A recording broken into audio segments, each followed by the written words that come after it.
Thank you very much.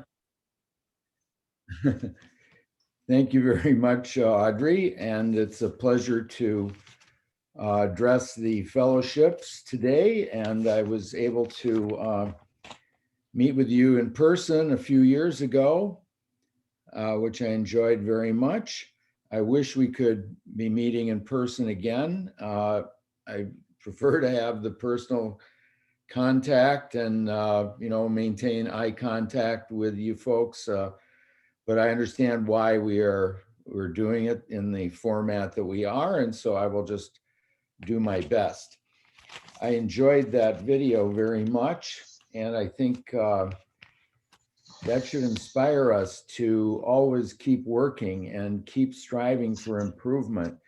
Unfortunately, my topic today isn't a real upbeat one, threats to American democracy, because unfortunately, many of the observers who are examining our current situation feel that American democracy is in a greater threat right now, or under greater threats than any time since our Civil War back in the 1860s. And that is not a pleasant thing to contemplate. But,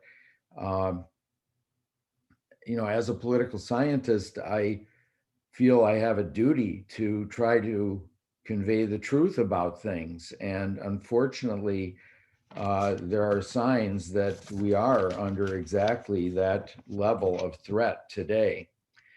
Now, just in terms of background, our US Constitution, which was ratified in June of 1788, 233 years ago, is considered the oldest and one of the most successful modern liberal democracies that history has known. Now, of course, the definition of modern liberal democracy is not the same today as it was in 1788.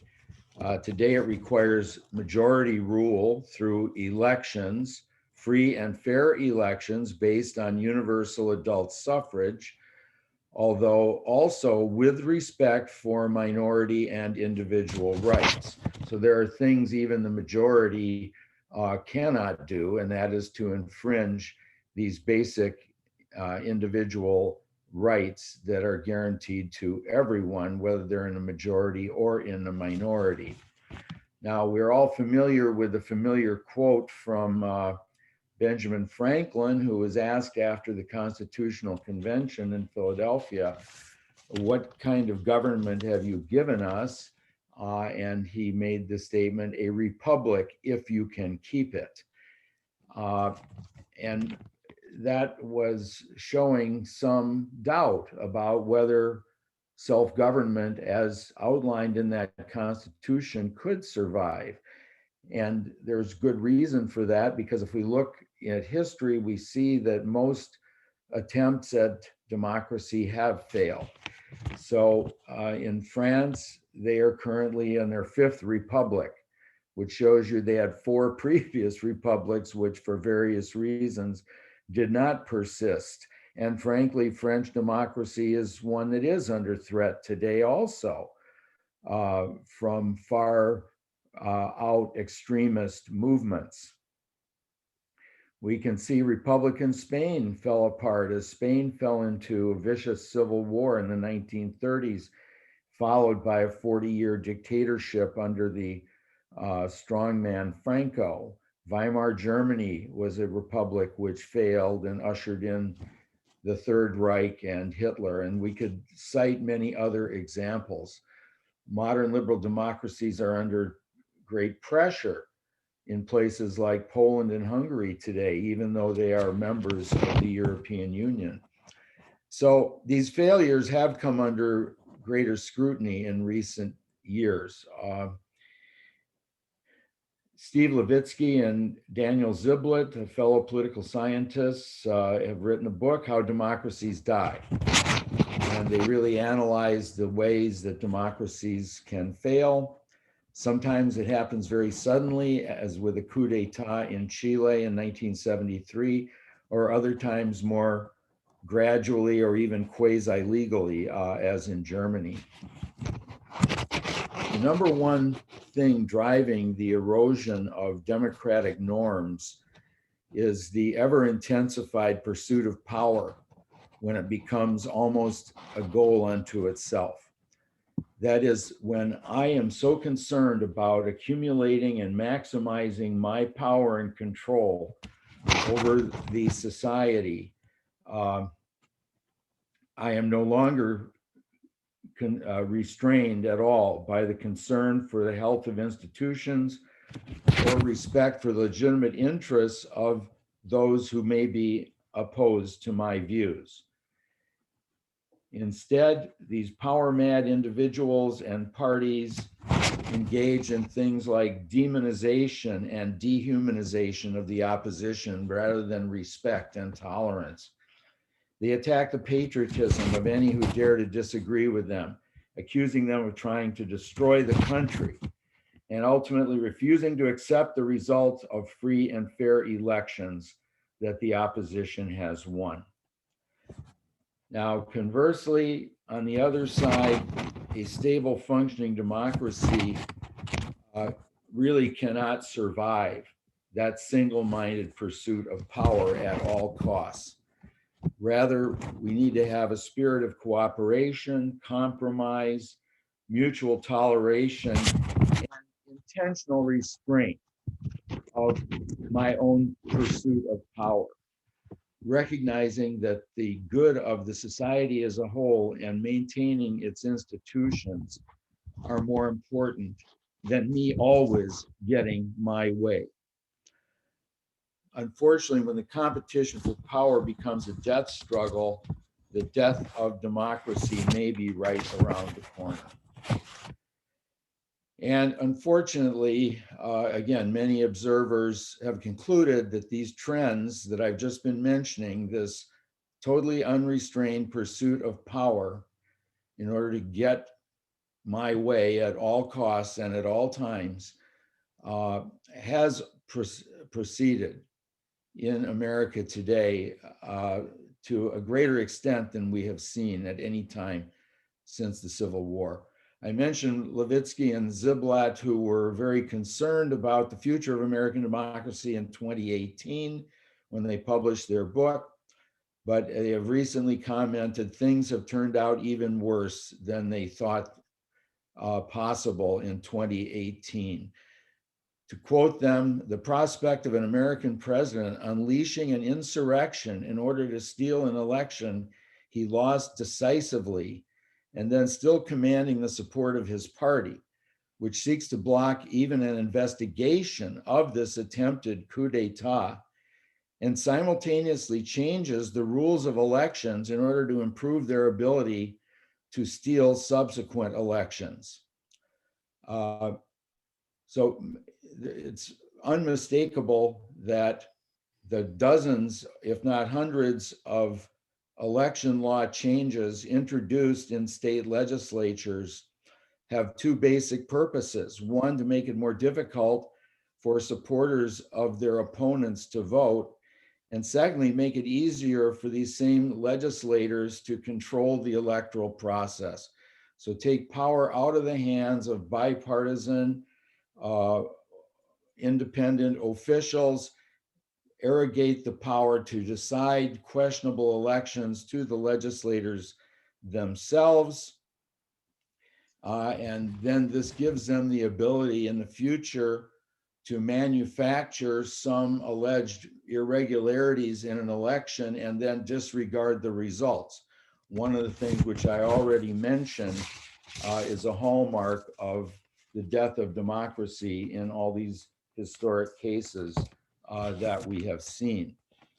I would also like to cite a statement very recently from Thomas Friedman, who has been a longtime foreign correspondent and columnist in the United States, but whose first major reporting assignment was in Lebanon, when it was embroiled in a decades-long civil war with untold death and destruction that they still haven't really recovered from. And here's what he said. quoting Thomas Friedman, I saw close up what happens when democratically elected politicians think they can endlessly abuse their institutions, cross red lines, weaken their judiciary, and buy reporters and television stations so that there is no truth, only versions of every story.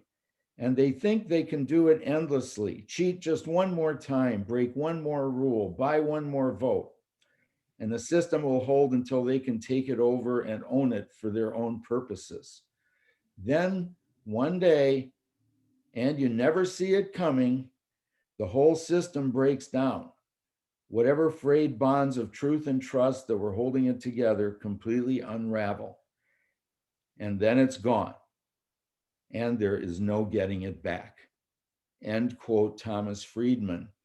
And he is very afraid that these trends that he saw in Lebanon are unfortunately being replicated here in the United States today.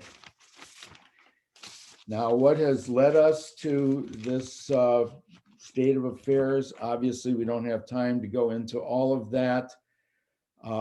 I would just like to highlight what I think is a major factor, and this is the constant drumbeat of propaganda that is supporting one point of view exclusively and in a very intentional way.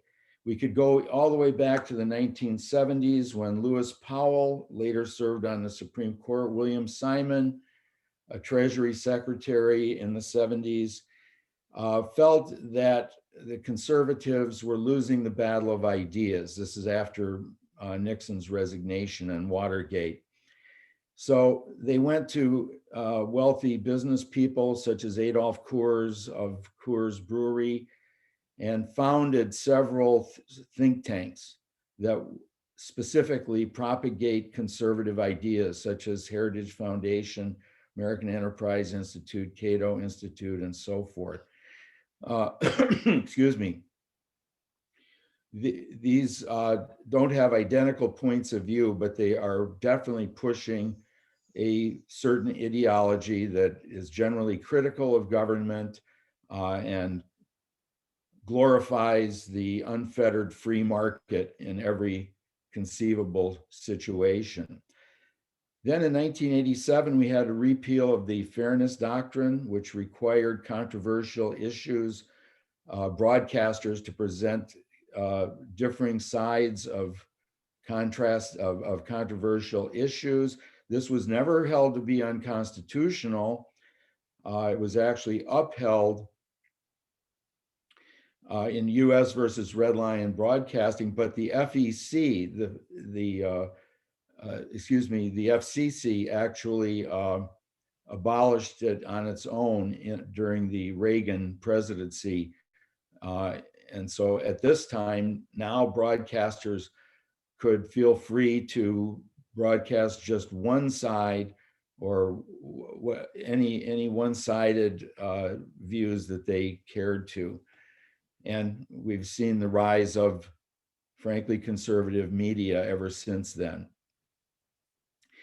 We did have some Supreme Court rulings that, frankly, basically, in my opinion, and this obviously we can discuss because I take First Amendment freedoms extremely seriously, but we have had a bunch of rulings that seem to say that freedom of speech includes the protected right to lie and to slander and to say things that are palpably untrue.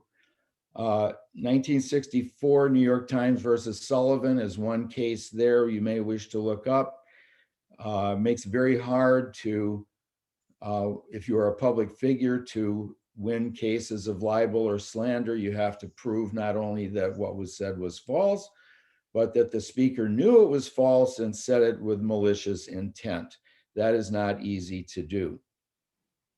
A case that's not nearly as well known as the 2012 case, US versus Alvarez. Alvarez was a political candidate who blatantly lied about his military record and made up medals that he had won, such as Congressional Medal of Honor, And he was originally charged with violating the Stolen Valor Act. But unfortunately, in my opinion, in this US versus Alvarez case, a kind of muddled Supreme Court majority with no one majority view, but still invalidated most of the Stolen Valor Act, saying that in Justice Kennedy's opinion for the majority, that the real solution to one's lying about this, and I assume other things as well, is simply to put the spotlight of public scrutiny on the lie, publicize the fact that he is lying, and then it will hurt him more than help him. So again, this is the idea that the answer to bad speech, even dishonest speech, is simply more speech. And much more recently, this hasn't gone to the Supreme Court yet.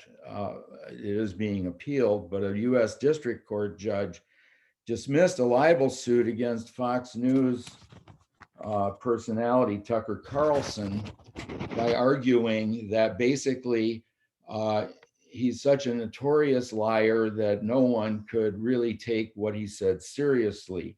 Quoting the actual opinion, the general tenor of Carlson's show should inform a viewer that he is not stating actual facts about the topics he is discussing and is instead engaging in exaggeration and non-literal commentary, end quote. Again, I am not 100% sure how we draw lines, but as a society, I just believe we are way too tolerant of lying and slander, and some of the most outrageous allegations about people in public office and outside of public office that are allowed to slide over. Consider me old-fashioned, but as Audrey mentioned, when I was brought up in Winona, Minnesota, we were taught about our rights, but we were also taught that with every right comes a responsibility. And if I have a right to speak freely, I also have a responsibility to make sure that what I'm saying is true and not to make things up and not to spread rumors. And of course, now with the internet and social media, any problems that a society might have had in the past with rumor mongering and conspiracy theories and the like now are put on steroids because they can spread so quickly and so widely throughout an entire society. So wrapping up and hoping to set the stage for some discussion later, what can we do about this grave threat to American democracy that we are confronting right now? Obviously, I don't have nice, easy answers, but in general, if we are concerned about preserving our American democratic institutions, we must first and foremost vote and also insist that the suffrage not be constricted and that everyone's vote is counted freely and fairly, and the principle of one person, one vote must be maintained.